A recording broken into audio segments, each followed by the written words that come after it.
আমি তখন আবার যখন দাও দিলাম চলে গেল, এমন ভাবে এক দুইবার সরাই দিলাম। হুজুর আবার কিছুক্ষণ পরে যখন আওয়াজ হয়, মনে মনে ভাবলাম একটা মানুষের হাড্ডির মধ্যে কামড়ে শাস্তি দেই প্রাণীটা, এর জীবনে রাখা যাবে না, গুলি করব। ফায়ার করার চূড়ান্ত সিদ্ধান্ত নিয়ে আমি যখন আগাইলাম, বন্দুকটা অস্ত্রটা আমার কাঁধ থেকে না বের করে যখন আমার গুলি তো লুট করা, আমি যখন গুলি করব শুট করবো, এমনি দিকে আবার উদাও হয়ে গেল। আমি তখন আবার চলে গেলাম আমার ডিউটিতে। একটু পরে আবার শুনতে পেয়েছি মর মন মন মন আওয়াজটা আমার কানে আসে। এখন মনে মনে ভাবলাম আর ছাড়তাম না, দেখলি গুলি মারুম, জোয়ান বেড়া না, রক্ত গরম না। আপনি জানেন আমি নিজের চোখে দেখেছি অস্ত্রটা তাক করে আমি যখন দূর থেকে ফায়ার করব, এমনি তাকে দেখি ওই ছোট প্রাণীটা শুকরাঙ্গা আমার দিকে তাকাইছে। শুকরাঙ্গায় সুবহানাল্লাহ বলবেন না? আমি তখন মনে মনে ভাবলাম শুকরাঙ্গা আর যাই করেন এখনো ছাড়তাম না, গুলি করব। এমনি আমি যখন এমন ভাবে শুট করার প্রস্তুতি নিয়েছি, চুক রাঙ্গায়া ওই বিজির মতো সাইজে অদ্ভুত প্রাণীটা আমার দিকে দৌড়াইতে শুরু করেছে। আমি তখন বই পেয়ে গেলাম যে এমন প্রাণী তো আমার জীবনে আর দেখছি। আমি তখন কোথায় গুলি করব, গুলি করে সিদ্ধান্ত বাদ দিয়া আমি নিজের জান বাঁচানোর জন্য দৌড়াই। আমি দৌড়াইতেছি আর বারবার পেছনে দিয়ে তাকাই, দেখি যে আসে নাকি থামিয়া গেছে। হুজুর আমি লক্ষ্য করে দেখলাম কয়েকবার থামে না, চুক রাঙ্গায় আমার দিকে আসতেছে। আমিও দৌড়াইতেছি, মনে মনে ভাবলাম এইভাবে কতক্ষণ দৌড়াবো। সামনে তাকায় দেখি একটা খাল, খালের মধ্যে কিছু পানি। মনে মনে ভাবলাম পানিটা যেই সাইজের, আমি যদি খালের এপার থেকে ওপারে যাই তাহলে সাঁতার কাটতে আর পানিটা পার হবে না, খাল পার হবে না। তাই আমি দৌড়ে খালের মধ্যে নেমে গেলে যখন আমার হাত পর্যন্ত অল্প চিপচিপা পানি বলা হয় কাদার মতো, ওই পানিতে নেমে যখন মধ্যস্থলে গেলাম, গিয়ে আবার পেছনে তাকায় দেখলাম যে আসে নাকি থেমে গেছে। কিন্তু আমি তাকে দেখি খালের উপর থেকে নিচে নামে, থামে না, আমার দিকে আসতেছি। হঠাৎ করে আমি আমার পেছনে তাকানোর পরে লক্ষ্য করে দেখলাম খালের নিচে এসে পানি বরাবর এসে থেমে গেল। আমি তখন দাঁড়াইলাম, মনে মনে ভাবলাম দেখি কি করে। এমনি আমি চোখ করে তাকায় দেখি পানির কাছাকাছি এসে তা হা করে দুইটা টুটের মধ্যে জিব্বাটা বের করে মাত্র খালের পানির মধ্যে জিব্বাটা লাগাইতে দেরি হয়েছে, পোলাটা পানির মধ্যে টকবক টকবক মহিলারা যে ভাত পাক করলে যেমন ভাবে গরম হয়ে টকবক করে, পোনা খালের পানি গরম হয়ে টকবক টকবক করতে শুরু করেছে। আমার সোনা জীবন বিপলে, আমার সোনার যৌবন বিপলে, ও গো স্বামী তুমি মরিলে।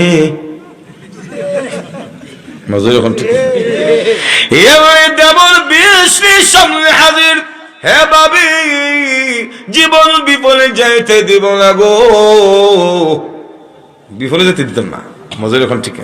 বলে কেমনে ভাইকে আপনি বাঁচাইতে চান? বলে হাজার বার এমনি সামনে হাজির হয়ে বলে ভাবি গো, ভাইকে যদি সুস্থ করে তুলতে চান, ভাইয়ের বিষ আমার হাতের মুঠোর ভিতরে নিয়ে এসেছি, আপনার উপর আমি ছেড়ে দিব। ভাই সুস্থ হয়ে যাবে আর আপনি মরতে পারেন, নাও মরতে পারেন, তবে মরার সম্ভাবনা বেশি। ভাবি কি কইছে বলবো একটু হন না। ভাবি তখন বলে আমি কে আইছিলাম তোমার ভাইয়ের বদলা মরবার লাগি। একটু যখন না একটু মন নরম করে বলুন, ভাবিও রাজি হয়নি, সন্তান গুলি রাজি হয়নি। আব্বা নিজে মরে সন্তানকে বাঁচাইতে রাজি হয়নি, তাহলে আর কে আপন আছে সমাজে আসেনি? একটু জোরে করে। তাই এই জন্য মিলেন এই দুনিয়ায় যতই দেখো আপনা, মইরা গেলে সবাই হবে বেগানা, মইরা গেলে সবাই হবে। আপনি মরতে দিলে কেউ আপনার আপন থাকবে না, যখন ঠিক কিনা? শুধুমাত্র আপনার আপন থাকবে আপনার আমল। আল্লাহর রাসূল বলেন ওয়ায়াবকা ওয়াহিদুন ওয়ায়াবকা আমালু ওয়া হুয়া আমালু। উম্মতেরা রে, ছেলে মেয়ে কেউ তোমার সঙ্গী হবে না, ধন সম্পদ কেউ হবে না, একমাত্র তোমার কবর আর হাসরের সঙ্গী হবে তোমার আমল। মজুর এখন ঠিক কিনা? তাই চলে আসুন, মৃত্যু যে কোনো মুহূর্তে হতে পারে, এখন মরতে পারি, বাসায় যাওয়ার পথে আমাদের মরণ হওয়ার সম্ভাবনা আছে না নাই? ওই দিন দেখলাম উত্তরা ক্রাইম ব্যাংকের ম্যানেজার স্বাক্ষর করবে রশিদের, স্বাক্ষরের ভিতরে হইরা মেরে গেছে। মসজিদের খতিব জুমার দিনে শুক্রবারে খুতবা দিচ্ছে, খুতবা দেওয়ার ভেতরে ডলে পড়ে মসজিদে মরে গেছে। যে কোনো সময় মরণ হতে পারে, জোরে বলেন ঠিক কিনা? আরো জোরে বলেন ঠিক কিনা? ভাই আমার, তাই আসুন 24 ঘন্টায় মরণের প্রস্তুত থাকি। গুনাহ করব না, অন্যায় করব না, জুলুম করব না, নির্যাতন করব না, আল্লাহর বিধান নবীর তরিকা মতে চলবো, যাতে করে মরার পরে কবরে নেওয়ার পরে ইন্টারভিউর সময় আমরা সবগুলি প্রশ্নের জবাব দিতে পারি। এখন ঠিক কিনা? আল্লাহ নবী বলেন মৃত ব্যক্তিকে কবরের ভেতরে যখন রাখা হবে, নবীজি বলেন ফায়াতিহি মালাকান ফায়ুজলিসানিহি ফায়াকুলান লাহু ওয়া মান রাব্বুকা ওয়া মা দীনুকা ওয়া মা হাদার রাজুল আল্লাযী বুইসা ফীকুম। আল্লাহর রাসূল বলেন, আবুদাউদ শরীফের বর্ণনা এসেছে, নবীজি বলেন মানুষ যখন ইন্তেকাল করে, তাকে যখন কবরে রাখা হয়, ইয়াতিহি মালাকান, দুইজন ফেরেশতা আসে, ফায়ুজলিসানিহি, এবং দুইজন ফেরেশতা তাকে ধরে বসায়। বসানোর পরে 3টা প্রশ্ন করে, মার রব্বুকা, তোমার রবকে? লোকটা যদি আল্লাহওয়ালা দিনদার হয়, অটোমেটিক জবাব দেয় রব্বি আল্লাহ, আমার রব হলো আল্লাহ। দ্বিতীয়বার প্রশ্ন করে, আমা দীনুকা, তোমার দিন কি গো? যদি দিনদার হয়ে থাকে, ইসলামী মানুষের হয়, বলে দিন আল ইসলাম, আমার ধর্ম হলো ইসলাম ধর্ম। ওয়া মা হাদার রাজুল আল্লাযী বুইসা ফীকুম, আল্লাহর নবীর দিকে করে বলে, বলো দেখি তিনি কে, যাকে তোমাদের কল্যাণের জন্য প্রেরণ করা হয়েছিল।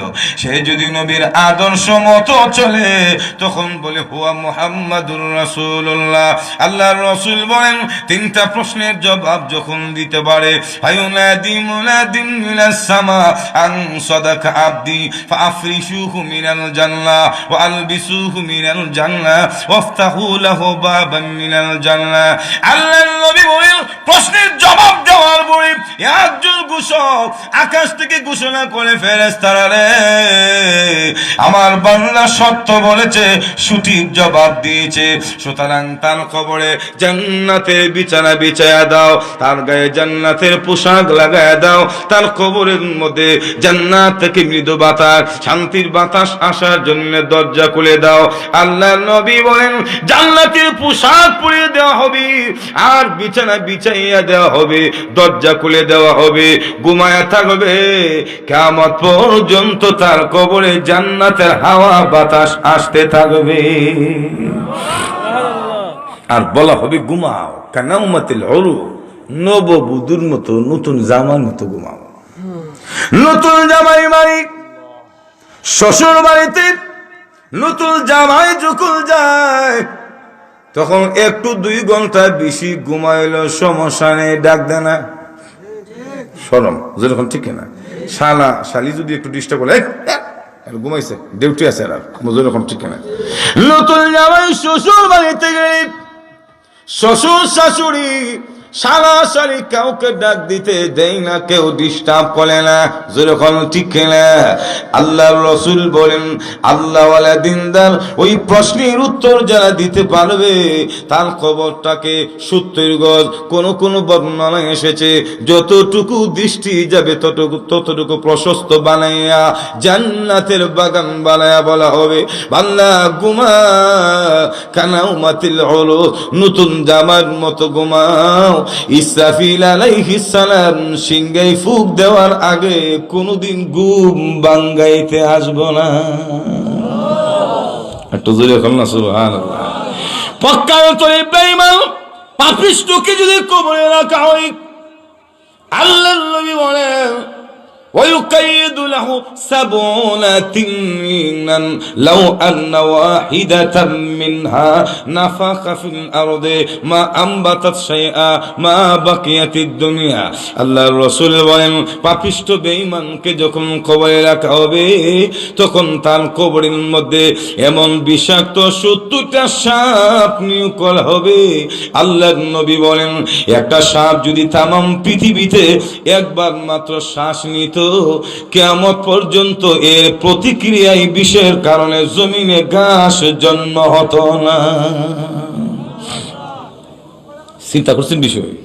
একবার যদি একটা শ্বাস করে শ্বাস নিত, কিয়ামত পর্যন্ত পৃথিবীতে মা আম্বাতাত শাইআ মা বাকিয়াতিদ দুনিয়া, এই জমিনের মধ্যে উদ্ভিদ ঘাস কণা জন্ম হইতো না। সুবহানাল্লাহ। এই সাপের কামড় যদি আপনি আমাকে দেওয়া হয়, একবার শ্বাস নিলে পৃথিবীতে জন্ম হইতে বিষের কারণে কামড় দিলে কেমন হইব? একটু এখন এজন্য আযাবুল কবর হাক্কুন, কবরের শাস্তি সত্য। জোরে খান ঠিক কিনা? কবরের মধ্যে যে বিষাক্ত সাপ দেওয়া হবে, ফেরেশতা দেওয়া হবে, এটা বাস্তব, একটা বাস্তব ঘটনা। হাদিসের রেফারেন্সে বলবো নি, একটু দেখুন না। দুইটা ঘটনা আমি জানি। কুমিল্লাতে গেছিলাম মুরাদনগর ওয়াজ করার জন্য। কবরের আযাবের সত্য প্রত্যক্ষদর্শী এক মুরব্বী প্রবীণ আলেম আমাকে শুনিয়েছিল, খাবারের মধ্যে বসার পরে নিজের চোখে দেখছে কবরের আযাব, নিজের চোখে। কুমিল্লার হুজুর এটা কইলাম না, পাকিস্তানেরটা কইলাই অসুবিধা হবে না তো? পাকিস্তান একটা এলাকার নাম হলো রাওয়ালপিন্ডি, এখানে হইল অস্ত্রগার। আমাদের বাংলাদেশের যেমন অস্ত্রগুলো হলো গাজীপুর, যেখানে অস্ত্র টস্ত্র বুঝেন না আছে। তো ওইখানে একজন দাওয়াতে তাবলিগের একটা দল গেছিল, দাওয়াতে তাবলিগ, বুঝলেন? আমরা তো শ্মশানে দাওয়াতে তাবলিগ। তো যাওয়ার ফলে তাবলিগ ওয়ালারা কিন্তু 3টা বিষয়ের উপর দাওয়াত দেয়, 3টা গ্রুপে। তৌহিদ, রিসালাত, আখিরাত। তৌহিদ, রিসালাত, আখিরাত। আর দাওয়াতের সিস্টেম হলো একদল মসজিদে তালিম করে, বয়ান করে, আর একদল মনে করেন জিকির করে, আর একদল তাশকিল করে। বুঝলো এখন ঠিক না? আসরের নামাজের পরে গিয়ে দেখবেন তো মানুষ দেখলে আসসালামু আলাইকুম, আপনাদের এলাকায় দাওয়াত তাবলিগের একটা মেহনতি জামাত এসেছে, যেরকম ঠিক না? আর যেরকম তৌহিদ, রিসালাত, আখিরাতের উপরে গুরুত্বপূর্ণ বয়ান হবে, আপনারা যদি একটু সময় দিতেন ইহকাল পরকাল শান্তি হবে, যেরকম ঠিক না? তো এইভাবে যখন তাশকিল করতে করতে করতে করতে এক জায়গায় গিয়ে দেখে কিছু যুবক দাঁড়ায় আছে, গিয়ে সালাম কালাম দিয়া দাওয়াত দিয়া বলছে, ভাই আপনারা যদি যাইতেন খুশি হইতাম, মাগরিবের পরে বয়ান হবে। তখন যুবকরা বলছে, হুজুর এখন তো আমরা ব্যস্ত, তবে মাগরিবের পরে আপনাদের তালিমে শরীক করবো। হুজুররা দাওয়াতটা দিয়ে চলে গেছে। মাগরিবের পরে নামাজ টামাজ পড়ে যখন বয়ান শুরু হয়েছে, আমি সব বয়ান করতে ঘটনাক্রমে কবরের শাস্তি নিয়ে বয়ান করতেছে। যখন বলতেছে কবরের মধ্যে সাপ দেওয়া হবে, পোকামাকড় কামড়ে, বিষাক্ত সাপ কামড় দিব, তখন এমনি যুবক বলে, হুজুর আপনি তো কোরআন হাদিস থেকে পড়ে শুনে কবরের শাস্তির ওয়াজ করতেছেন, আর আমি নিজের চোখে কবরের শাস্তি দেখছি। একটু যখন না হুজুর আপনি কোরআন হাদিস থেকে বয়ান করেন, নিজের চোখে দেখেননি, কিন্তু আমি নিজের চোখে কবরের আযাব দেখেছি। আমি সব বলে, যুবক রে তাহলে তো আমার সে তোমার বয়ানটা শোনা জরুরি।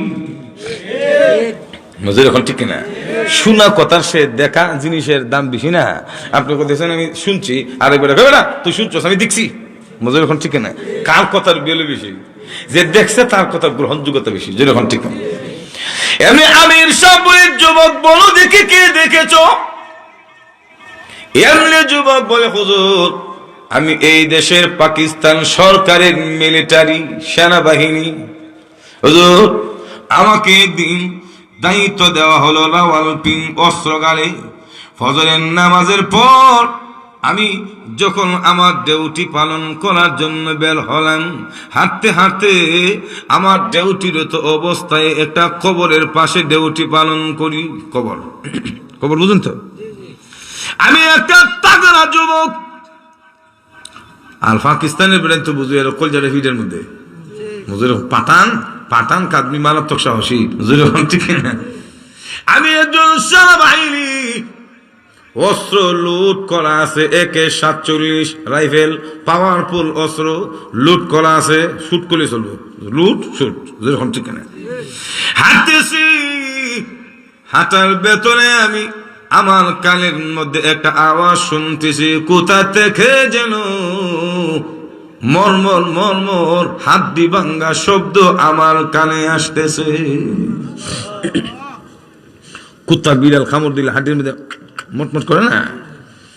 আমি তখন কিং কর্তব্য বিমূঢ় বারবার খুঁজতেছিলেন এমন ভাবে মর্মর শব্দটা কোথা থেকে আসে। ডানে বামে তাকাইলেন না, কোন জায়গা থেকে যেন আওয়াজটা আসতেছে, আমি বুঝতেছি না।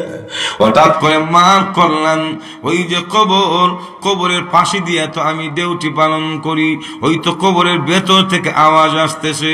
আমি খুঁজতেছি, খুঁজতে খুঁজতে কবরের কাছে গিয়ে দেখলাম একটা ভাঙ্গা কবর পড়ে আছে, মাটি পাথর পড়ে আছে। তখন আমি মার করলাম যে এই কবরের ভেতর থেকে মরমর মরমর শব্দ আসতেছে। এখন আওয়াজ দিয়ে যদি কোনায় একটু আমি বুঝতাম না যে এখানে আওয়াজ হইতেছে। হুজুর আমি তো কবরের কাছে গিয়ে দাঁড়ালাম, দাঁড়ানোর পরে তাকে দেখি ওই কবরের ভেতরে কিছু হাড্ডি পড়ে আছে, আর একটা অদ্ভুত প্রাণী বিজির মতো, ইঁদুর আর বিজি এই সাইজের একটা প্রাণী হাড্ডির মধ্যে কামড়াইতেছে। আমি তো দাও দেওয়ার পরে এটা উদাও হয়ে গেছে, নাই।